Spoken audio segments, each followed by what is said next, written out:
Good morning, everyone. I'm T3 Live Editor-in-Chief John Darcy. And I'm Brittany Umar, and together we bring you Morning Call Express.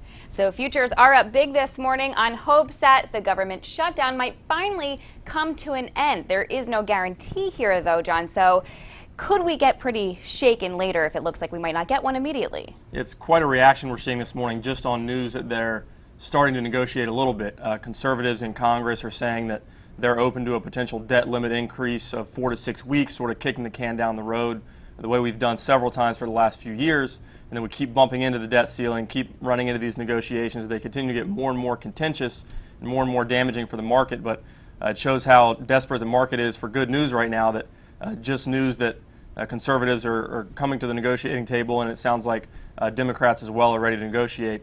That news is pushing the futures up 15 or 16 handles. We're going to take a look at the chart of the S&P to give you a visual of where we're going to open up this morning as of right now. S&P futures are up 15 or 16 handles, like I said, and that would take you right back into the breakout or the breakdown level from this recent pivot. So that's also the area where the 8-day moving average is curling down. The 21-day will probably be there soon. So that's a key level to see whether we can get a gap and go to the upside, or whether we gap up, hit resistance there. Some of the enthusiasm over this, at least promising signs so far in the negotiation, proved to be the first step towards an actual resolution. Well, and as we get ready to determine what stocks we have to put on our radar today, we know that during a correction, we look at the stocks that have held in the best, and some of those stocks in the tech sector, namely, has been Apple. Yeah, the tech sector has been where all the action's been during this pullback. The real carnage the last few days has been in tech.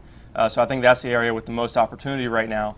And what you do, yesterday we talked about this, is that when you do get big breakdowns in stocks in a sector, the following day and the subsequent days, you look for the stocks that hold up best, so that when the market does find its footing, those are the ones you're going to try to get long.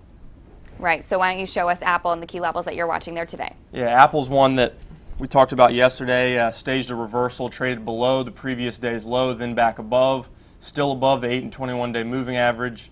They have that product event now coming up on October 22nd that people are somewhat excited about. Coming to the apex of this wedge pattern, I think Apple's one that has shown some relative strength over the last few days and could definitely continue to the upside if it breaks this little descending channel.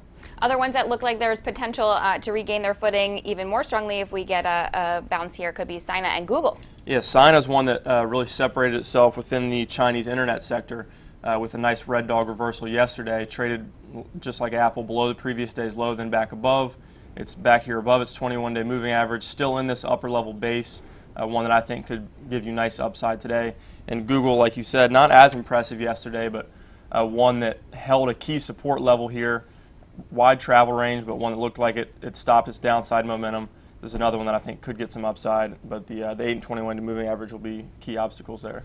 And of course, there are tech stocks that could be headed lower, stocks that have already been showing some relative weakness, stocks like Amazon and Netflix. Yeah, obviously there's euphoria in the market this morning, but I think you always have to have a level head, and you have to say some of the technical damage we've seen on these charts has been really significant. So you maybe want to have some in your back pocket that you might want to look to short if we do get some more headlines out of Washington that the negotiations are stalled or something like that.